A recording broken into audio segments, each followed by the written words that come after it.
স্বামী স্ত্রী একসাথে নামাজ পড়তে পারেন, যার যার নামাজ আলাদা আলাদা পড়লে তো পাশাপাশি পড়তে পারে। জামাতে নামাজ পড়লে স্বামী সামনে দাঁড়াবেন, স্ত্রী পিছনে দাঁড়াবেন, এবং স্বামী একামত দিবেন, আবার ইমামতিও করবেন, করে জামাতে নামাজ পড়তে পারেন যদি তারা দুজন হন। রোজা রেখে রক্ত দেওয়া যাবে কিনা, স্বামী স্ত্রী একসাথে নামাজ পড়া যাবে কিনা, এবং যদিও পড়া যায় তাহলে তার নিয়ম কিভাবে, গোস্তকে মাংস বলা যাবে কিনা। হযরত আসওয়াদ নাকি দুধের মতো সাদা ছিল, কিন্তু আদম সন্তানের পাপের স্পর্শে পাথরটা নাকি কালো হয়ে গেছে, কথাটা কি সত্য? হ্যাঁ। কি কি কারণে একজন ইমামের পিছনে নামাজ পড়া যাবে না? রোজা রেখে রক্ত দেওয়া যাবে কিনা, মানুষকে রক্ত দান করা সওয়াবের কাজ, কোন রোগীকে চিকিৎসার জন্য রক্ত দেওয়ার প্রয়োজন হয়েছে আপনি রক্ত দিতে পারবেন, কিন্তু রোজা রেখে দিতে পারবেন কিনা? উত্তর হলো, যদি রোজা রেখে রক্ত দিলে আপনার রোজার কোনো ক্ষতি না হয় আপনি দিতে পারেন।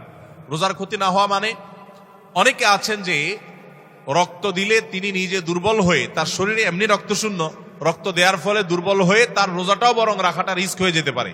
এরকম যদি হয় কেউ, তাহলে তার জন্য এটা করা উচিত না, জায়েজ না, যেহেতু তার রোজা হুমকির মধ্যে পড়ে যাবে।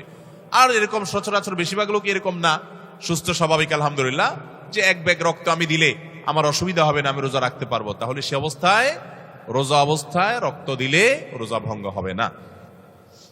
স্বামী স্ত্রী একসাথে নামাজ পড়া যাবে কিনা, এবং যদিও পড়া যায় তাহলে তার নিয়ম কিভাবে। স্বামী স্ত্রী একসাথে নামাজ পড়তে পারেন, যার যার নামাজ আলাদা আলাদা পড়লে তো পাশাপাশি পড়তে পারে। জামাতে নামাজ পড়লে স্বামী সামনে দাঁড়াবেন, স্ত্রী পিছনে দাঁড়াবেন, এবং স্বামী একামত দিবেন, আবার ইমামতিও করবেন, করে জামাতে নামাজ পড়তে পারেন যদি তারা দুজন হন। রোজা অবস্থায় স্বামী স্ত্রী একে অপরকে চুম্বন করতে পারবেন কিনা, যদি এটার ফলশ্রুতিতে নিজেকে নিয়ন্ত্রণ হারিয়ে ফেলার আশঙ্কা থাকে তাহলে জায়েজ নেই, আর সেরকম আশঙ্কা না থাকলে জায়েজ আছে, এবং বিভিন্ন হাদিস দ্বারা এটি প্রমাণিত আছে যে এটা যদি অনিয়ন্ত্রিত হয়ে যাওয়ার আশঙ্কা না থাকে তাহলে এটা জায়েজ আছে, এবং হাদিস দ্বারা সেটি প্রমাণিত। শুটকি মাছ খাওয়া হালাল নাকি হারাম? ভাই, এই প্রশ্ন চিটাঙ্গালারা শুনলে মাইর দিত, যে শুটকি ছাড়া তাদের চলেই না, আর এরা জিজ্ঞেস করে এটা হালাল না হারাম। ভাই, শুটকি মাছ খাওয়া হালাল, মাছ খাওয়া হালাল। এখন মাছকে কি আপনি শুটকি বানায় খাবেন, নাকি হালুয়া বানায় খাবেন, নাকি আপনি ফ্রাই করে খাবেন, সেটা আপনার ব্যাপার। মাছ হালাল প্রাণী, এটা মারা গেলেও খাওয়া যায়, জবাই করার প্রয়োজন হয় না, অতএব এটা খাওয়া হালাল। শুটকি খাওয়ার শুধু হালালই না, চিটাঙ্গের ওলামা একরামদের অনেকে, আমরা চিটাং পড়াশোনা করছি যখন, আমাদের ওস্তাদরা অনেকে বলতেন শুটকি খাওয়া বেটা হালাল না, শুধু সুন্নত। তো বলতাম সুন্নত কেমনে, এটা দলিল কি? দলিল দিয়ে বলতেন যে সাহাবীরা একবার একটা বড় মাছ পাইছেন এক সফরে, সম্ভবত আম্বর নাকি হাদিস জানেন, বিশাল একটা মাছ পাইছেন কোন একটা অভিযানে, যে সমুদ্র থেকে উপরে উঠে পড়ে গেছে বিশাল মাছ। তো সে মাছ তারা খেয়েছেন, খাওয়ার পর সেখান থেকে মাছ নিয়েও আসছেন।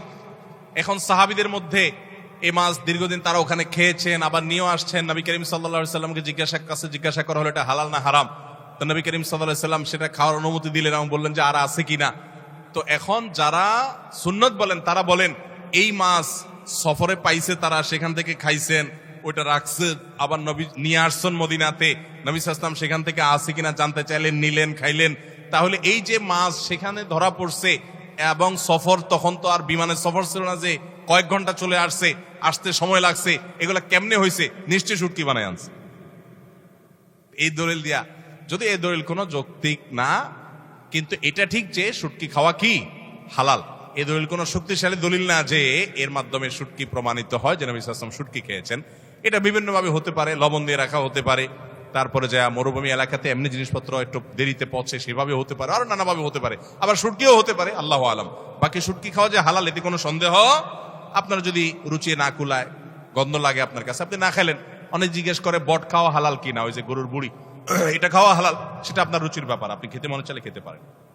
গোস্তকে মাংস বলা যাবে কিনা, অনেকে এটা নিয়ে খুব আপনার শক্তভাবে বলেন যে গোস্তকে মাংস বলা যাবে না, বললে গুনাহ হবে। কেন? কারণ মাংস হলো মায়ের অংশ, মা যোগ অংশ সমান সমান মাংস।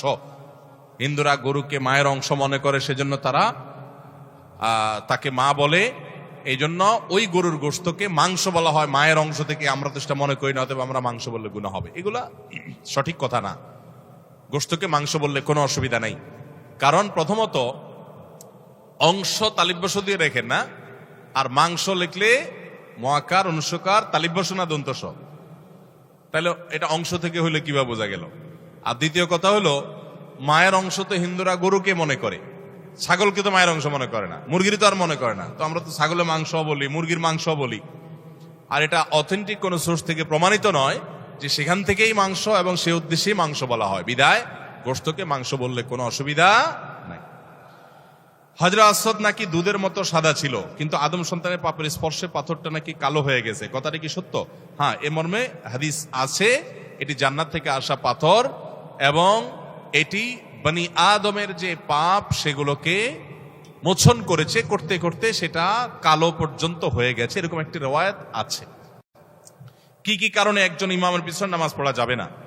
একজন ইমামের পিছনে নামাজ পড়া যাবে না যখন তিনি শিরকে আকবরে লিপ্ত হবেন, কুফুরে আকবরে লিপ্ত হবেন, অর্থাৎ ইমান চলে যাওয়ার মতো কোনো কাজ যদি করে, তাহলে ওই ইমামের পিছনে নামাজ পড়া যাবে।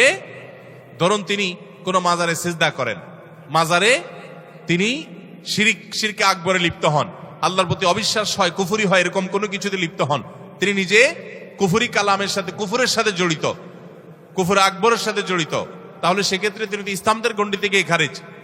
কুফুর এবং শিরকে আকবর যদি করে কেউ, মুসলমানই না, তার পিছনে নামাজ পড়া যাবে না। এটা ছাড়া অন্য কোনো গুনাহ বা পাপ যদি তার মধ্যে থাকে, সে প্রকাশ্যে কোনো গুনাহে লিপ্ত, কোনো পাপে লিপ্ত, সুদের কারবার লিপ্ত, জেনায় করেছে, এরকম যদি কোনো পাপে লিপ্ত হয়, তার পিছনে নামাজ পড়লে নামাজ হয়ে যাবে। কিন্তু এরকম ইমামকে ইমাম হিসাবে নিযুক্ত করা মসজিদ কমিটির লোকদের জন্য জায়েজ নাই, যে প্রকাশ্যে গুনাহে লিপ্ত, তাকে ইমামতি থেকে খারিজ করে যোগ্য লোককে সেখানে বসানো তাদের কর্তব্য। কিন্তু যদি ইমাম কর্তৃপক্ষ সেটা না করে, আপনি তার পিছনে নামাজ পড়লে নামাজ আপনার হয়ে যাবে।